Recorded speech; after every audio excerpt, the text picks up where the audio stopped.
Comscore नुसार आता isakal.com आहे देशातील नंबर 1 ची मराठी न्यूज वेबसाईट। प्रत्येक अपडेटसाठी isakal.com ला नक्की भेट द्या। मला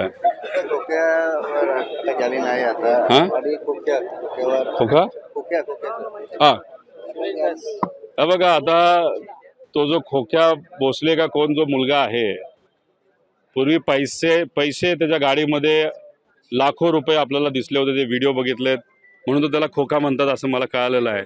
आता त्या खोक्याच्या घरी गांजा सुद्धा मिळालेला आहे। आता हा जो खोक्या माणूस आहे तो मीडियाला बाईट देतो पण पोलिसांना सापडत नाही। अरे गजबच कारभार आहे। इथं तुम्ही एका नेत्याचा मुलगा बँकॉकला चालला होता, त्याला वळून तुम्ही परत आणलं।